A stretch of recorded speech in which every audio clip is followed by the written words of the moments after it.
Hi, everybody. It's Dennis Daly, welcoming you to All Week Theater.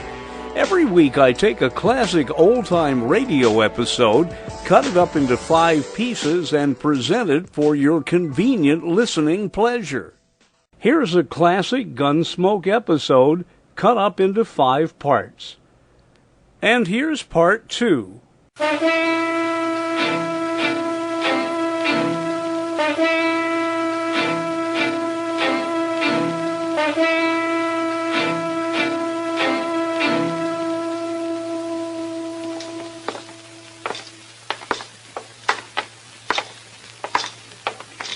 Can you figure who'd want to do such a thing, Mr. Dillon? Yeah, I can figure a dozen or two, Chester. Well, if Chester, look, as far as Dodge City is concerned, I'm the law. There are plenty of men here who'd think they'd do better without any law. Guess it's nothing personal. You know, personal or not, it's got me jumping sideways up my own shadow. Ah, here we are. Come on.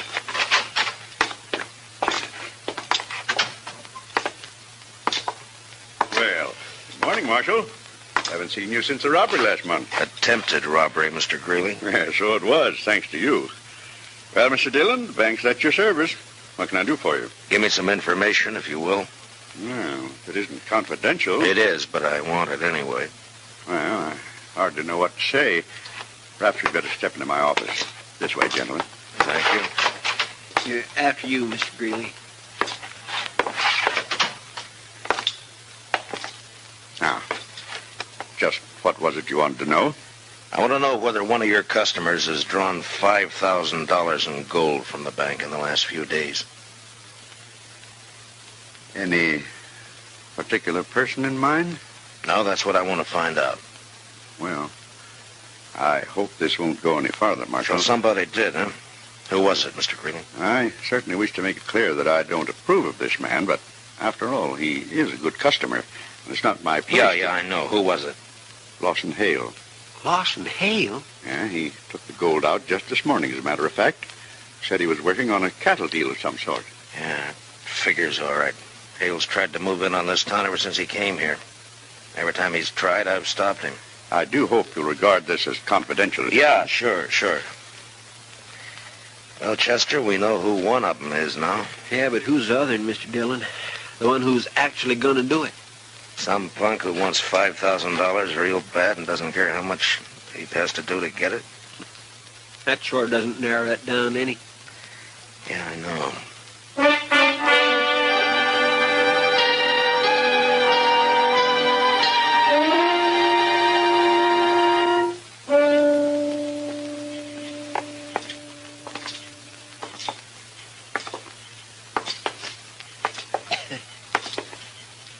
Sure quiet tonight, Mr. Dillon.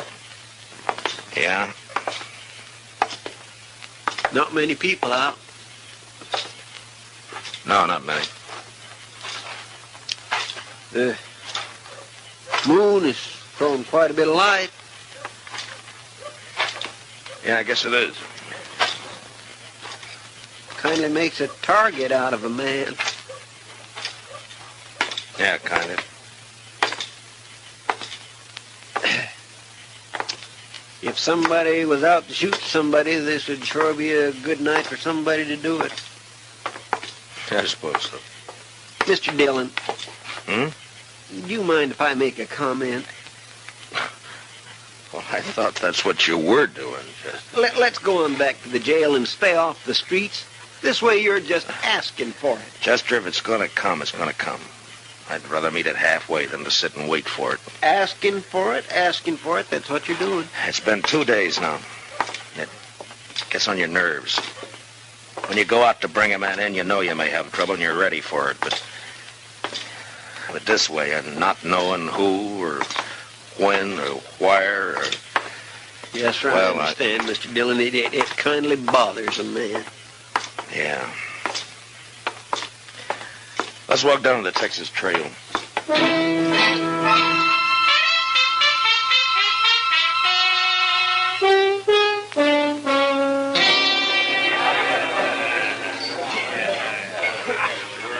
Good to see you, Matt.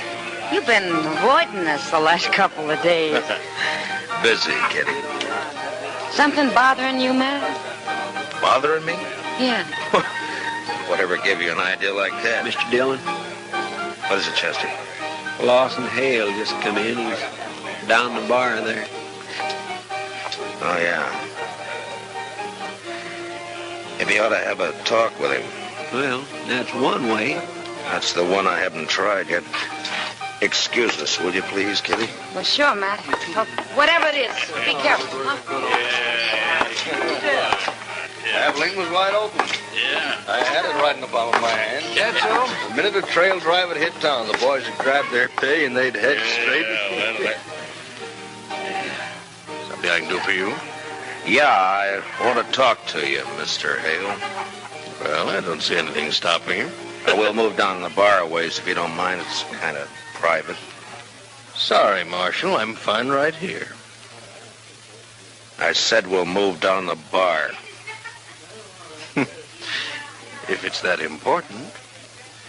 Pardon me, boys. The Marshals all head up about it. Oh, sure.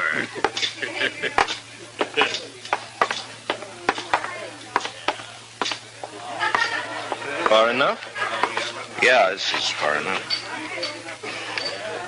Lawson, I understand you've hired yourself a gunman.